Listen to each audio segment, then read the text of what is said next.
Shalom Bapak Ibu Saudara yang terkasih dalam Tuhan, juga yang di rumah Shalom. Pagi hari ini kita bersyukur kita masuk pada hari yang ke-21 di bulan April ya. 21 April hari apa ya? Ada ingat ya? Oh iya, hari Kartini. Jangan lupa kita dengan sejarah. Jangan sekali-kali melupakan sejarah ini, luar biasa.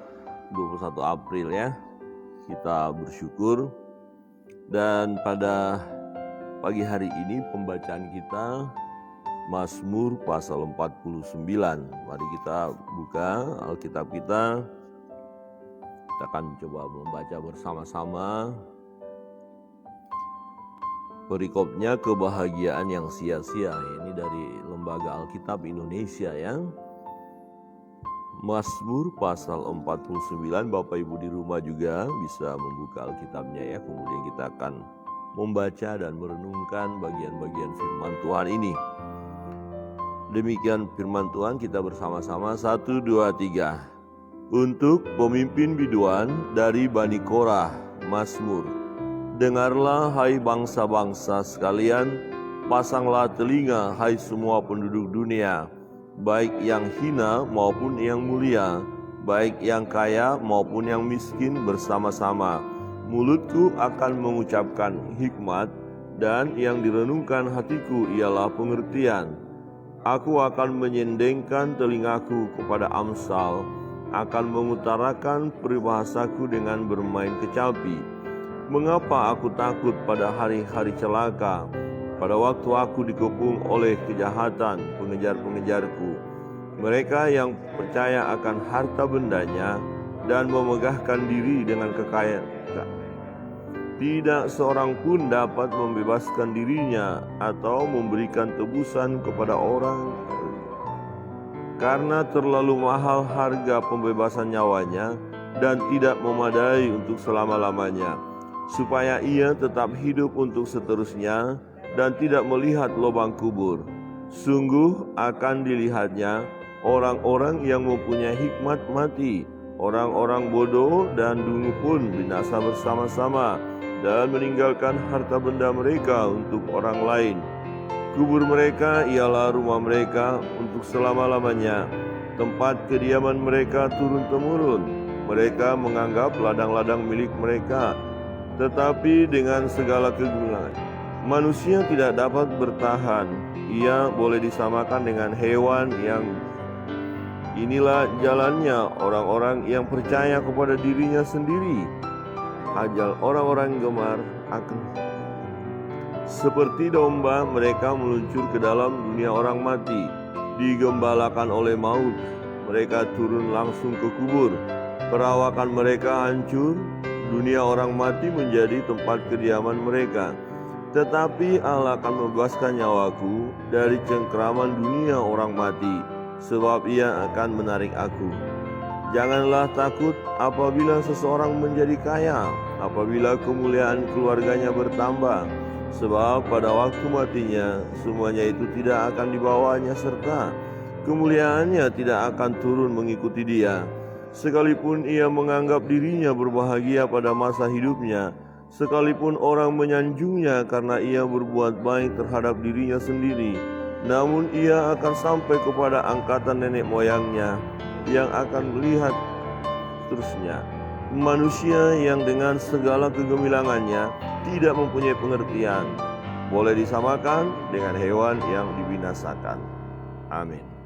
Bapak Ibu Saudara yang terkasih dalam Tuhan, demikian pembacaan firman Tuhan. Kalau kita melihat kebenaran firman Tuhan ini sesuai dengan perikopnya ya, jadi semua akan sia-sia, sebab akan ditinggalkan.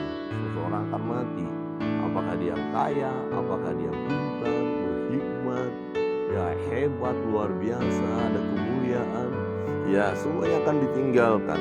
Nah, terus bagaimana dalam hidup ini? Ya, bagaimana, apakah kalau semuanya sia-sia? Mungkin orang berkata, kita mati saja, nggak usah hidup, toh juga akan mati. Ya, tidak seperti itu. Ya, hidup ini adalah anugerah Tuhan. Amin. Hidup ini anugerah Tuhan. Yang terpenting bagaimana cara kita hidup yang benar di hadapan Tuhan. Jadi tidak akan menjadi sia-sia jika kita hidup secara benar di hadapan Tuhan. Nah, dikatakan di ayat 21, manusia yang dengan segala kegemilangannya tidak mempunyai pengertian boleh disamakan dengan hewan yang dibinasakan. Jadi masalahnya kita punya pengertian tidak hidup ini, punya hikmat yang dari Allah tidak. Apakah kita bisa mengelola hidup ini dengan baik dan benar sesuai dengan kehendak Allah? Jadi kalau kita hanya nikmati, kita hebat, pintar, luar biasa, kita lakukan segala sesuatu tanpa pengertian yang benar sesuai dengan kehendak Allah dalam hidup kita, maka sia-sia. Kemuliaan kita, kehebatan kita, kecakapan kita, ya, harta yang luar biasa itu akan lenyap, hilang. Tidak akan kita bawa dalam kubur. Ya, kemuliaan kita tidak mengikuti kita ketika kita mati, dikatakan seperti itu. Ya, jadi persoalan utama dalam hidup ini adalah apakah kita dapat mengelola atau menjalankan hidup ini secara baik dan benar. Itu yang terpenting. Ya, bukan berarti ya kita nggak perlu menikmati berkat-berkat Tuhan, ya, kepintaran, kekayaan semuanya. Bukan berarti itu tidak perlu, itu perlu, itu anugerah Tuhan. Nah, ketika Tuhan memberikan hal itu kepada kita, mari kita nikmati dengan cara yang benar. Kita syukuri. Nah, yang terutama kalau kita melihat dalam pembacaan ini adalah bagaimana ketika hidup ini kita jalankan dengan cara yang sesuai dengan firman Allah, dan kemudian ketika kita meninggalkan dunia ini, ya, ada kehidupan yang akan datang. Ada keselamatan bagi kita, dan itu yang harus pasti dalam hidup kita. Mari kita perhatikan, ya, di ayat 6 dikatakan begini. Mengapa aku takut pada hari-hari celaka, pada waktu aku dikepung oleh kejahatan, pengejar-pengejarku, mereka yang percaya akan harta bendanya dan memegahkan diri dengan banyak kekayaan mereka. Tidak seorang pun, perhatikan, tidak seorang pun dapat membebaskan dirinya atau memberikan tebusan kepada Allah ganti nyawanya. Harta kita, kehebatan kita untuk menggantikan nyawa kita nggak bisa. Ya, supaya dikatakan karena apa? Karena terlalu mahal harga pembebasan nyawanya dan tidak memadai untuk selama-lamanya. Ada firman Tuhan, ya, seringkali kita baca mengingatkan kita akan kasih Tuhan bagi kita. Ya, dikatakan bahwa kita sudah ditebus dengan harga yang mahal, bukan dengan emas, bukan dengan perak, ya, bukan dengan barang yang fana, ya, tetapi dengan darah yang mahal, yaitu darah Yesus Kristus, darah yang kudus, darah yang suci. Jadi kehidupan manusia yang sudah jatuh dalam dosa nanti mati akan masuk neraka. Kalau dia masih hidup di dalam dosa dan kita sudah mewarisi dosa itu, ya, semua manusia telah jatuh ke dalam dosa dan telah kehilangan kemuliaan Allah. Upah dosa adalah maut. Nah, bagaimana kita bisa menggantikan maut ini supaya akhirnya nyawa kita bisa terselamatkan, ya, supaya kita nanti masuk surga, supaya kita tidak masuk neraka. Dengan apa kita mau menggantikan? Dengan kepintaran kita, ya, ilmu kita, ya, kehebatan kita, kekayaan kita, kemuliaan kita secara dunia tidak bisa. Harta benda kita tidak bisa. Dikatakan tidak seorang pun dapat membebaskan dirinya atau memberikan tebusan kepada Allah ganti nyawanya.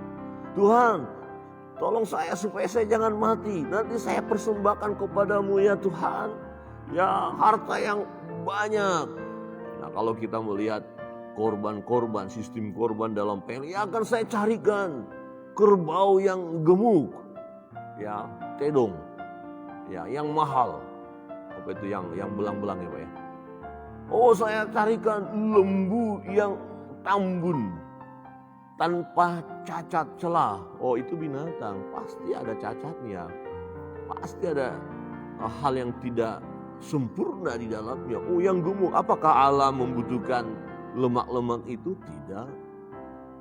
Ya, bukan itu yang dikehendaki Allah, bukan persembahan-persembahan, tetapi jiwa, hati, hidup yang berkenan kepada Allah, itu yang Allah mau. Mungkin ada orang berkata, ya saya, yang penting saya ada persembahan lah ke bait Allah. Ya, persepuluhan saya lancar. Ya, persembahan saya lancar. Ya, ada bantuan-bantuan kemanusiaan saya berikan. Tetapi hidup kita ya tidak berkenan kepada Allah. Kita pikir kita bisa suap Allah, nggak bisa. Ya, jangan pernah berpikir bahwa kita bisa suap Allah, enggak. Persembahan-persembahan kita, pemberian-pemberian kita nggak ada apa-apanya. Tetapi hidup yang benar, hidup yang berkenan kepada Allah, hidup yang sesuai dengan kehendak Allah, itulah yang benar. Itulah yang dikehendaki Allah, itulah yang membebaskan nyawa kita ya dari maut. Ya, perhatikan dikatakan ayat 16. Tetapi Allah akan membebaskan nyawaku dari cengkraman dunia orang mati, sebab Ia akan menarik aku. Ini berbicara tentang ya kehidupan di masa yang akan datang. Jadi maut tidak berkuasa lagi atas kita. Maut tidak berkuasa lagi atas seluruh kehidupan kita. Kalau kita mati pasti masuk surga. Kenapa? Karena ada ganti nyawa kita. Ada tebusannya. Siapa yang menebus? Allah sendiri. Dengan apa? Menyerahkan putranya yang tunggal, Yesus Kristus Tuhan kita, mati di kayu salib. Dan sudah lunas. Ya, selesai. Bukan karena kehebatan kita, bukan karena harta kita. Mengingatkan kita dalam hidup ini, jika Allah izinkan kita menikmati kemuliaan di dunia ini, artinya ada kekayaan, ada kepintaran, ya ada kehebatan kita. Jangan menyombongkan diri. Jangan menyombongkan diri, sebab pada akhirnya semua akan lewat. Akan menjadi kesedihan. Ya, jika hanya kita menikmati hidup di bumi saat ini, di dunia saat ini, tapi kemudian setelah kita meninggalkan dunia ini, masuk dalam pembantaian, masuk dalam kesengsaraan, penderitaan yang abadi. Itu sesuatu yang sangat menyedihkan. Bagi orang-orang yang tidak taat kepada Allah, yang tidak takut akan Tuhan, yang hidupnya mengandalkan kekuatannya, mengandalkan hartanya, ya mereka akan mengalami ya penderitaan yang luar biasa. Ya, dikatakan kubur mereka, ya di ayat 12, kubur mereka ialah rumah mereka untuk selama-lamanya, tempat kediaman mereka turun-temurun. Mereka menganggap ladang-ladang milik mereka. Ya, tetapi dengan segala kegemilangannya manusia tidak dapat bertahan. Ya, boleh disamakan dengan hewan yang dibinasakan. Ya, inilah jalannya orang-orang yang percaya kepada dirinya sendiri. Hati-hati, jangan percaya pada diri sendiri. Ya, ajal orang-orang yang gemar akan perkataannya sendiri. Seperti domba, mereka meluncur ke dalam dunia orang mati, digembalakan oleh maut. Digembalakan oleh maut. Jadi orang-orang yang tidak takut akan Tuhan, yang sombong, yang merasa diri hebat, yang melakukan segala kegiatan di bumi ini dengan kehebatannya, sebenarnya dia sedang digembalakan oleh maut.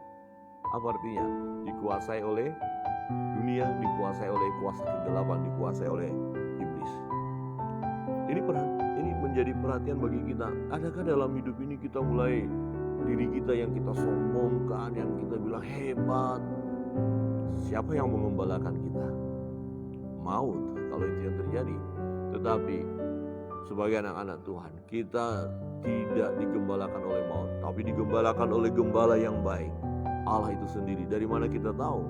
Dari mana orang tahu bahwa kita sedang digembalakan oleh Allah? Dari perbuatan kita hari lepas hari. Ada kasih, ada sukacita, ada damai sejahtera, saling mengasihi satu dengan yang lain. Bahkan musuh pun kita doakan supaya bertobat. Kita berkati, ya kita ada perhatian kepada orang lain. Dan tidak lupa tiap-tiap hari menghadap Allah dengan pujian penyembahan, dengan rasa syukur. Ini kalau orang yang digembalakan oleh Allah. Oh, ada orang hidup tapi tidak mau tahu tentang Tuhan. Dia sibuk dengan keadaan dunia. Dia bukan digembalakan oleh Allah. Bapak Ibu yang hari ini kita bersama-sama cintakan Tuhan, selalu doa pagi atau bangun pagi, ingat akan Tuhan, bersyukur, terima kasih Tuhan untuk hari yang Kau beri kepadaku. Terima kasih untuk malam yang sudah kami lewati penuh dengan misteri. Berarti saudara dan saya digembalakan oleh Allah. Amin.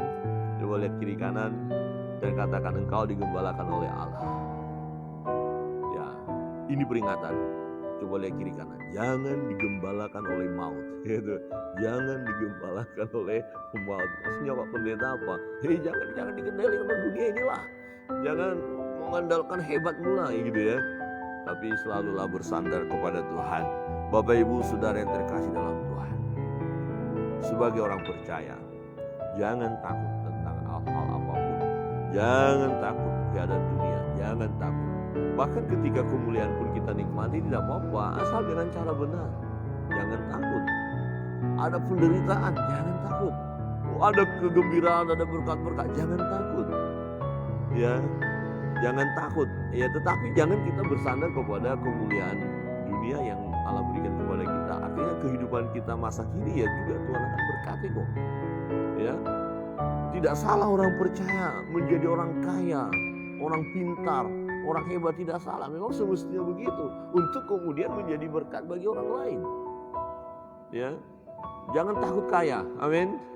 Jadi katakan ini ya, jangan takut apabila seseorang menjadi kaya. Oh, jangan takut kaya. Ini luar biasa loh.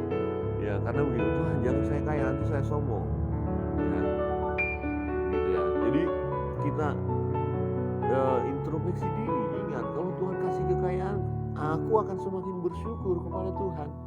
Dan semuanya akan kita tinggalkan. Ingat itu, kita akan tinggalkan. Tetapi yang terpenting adalah kita tidak masuk kepada maut. Itu yang terpenting. Semua akan kita tinggalkan, tetapi maut sedang menanti. Orang-orang yang tidak digembalakan oleh Allah masuk kepada maut. Tetapi orang-orang yang digembalakan oleh Allah, yang hidupnya berpadanan dengan firman Allah, yang bergaul karib dengan Tuhan, yang mengandalkan Tuhan dalam hidup ini, orang yang percaya kepada Allah, orang yang percaya kepada Yesus Kristus Tuhan, yang berseru-seru di dalam nama Yesus Kristus Tuhan, akan luput dari maut. Dia akan mengalami hidup yang kekal. Dikatakan, tetapi Allah akan membebaskan nyawaku dari cengkraman dunia orang mati, sebab ia akan menarik aku. Dunia orang mati itu maut. Tuhan keluarkan kita dari sana. Tuhan tidak berikan tempat itu kepada kita. Sebab di mana Tuhan berada, di situ kita berada. Di mana Yesus berada, di situ kita ada. Dan Yesus pergi ke rumah Bapa, yaitu surga. Di rumah Bapakku banyak tempat tinggal. Jika tidak demikian, aku akan mengatakan kepadamu, aku pergi ke sana untuk menyediakan tempat bagimu. Jadi bagi kita yang percaya, sudah ada tempat yang disediakan. Jadi sewaktu-waktu pergi, tidak ada masalah. Kita nggak bingung, kemana ya nanti, nginap di mana ya. Enggak, sudah ada rumah Bapa. Ya, jadi nikmati hidup dengan cara benar. Amin. Ya, kelola hidup dengan cara yang benar. Beri diri digembalakan oleh Allah, Bapa yang baik. Digembalakan oleh firman. Tuhan memberkati kita.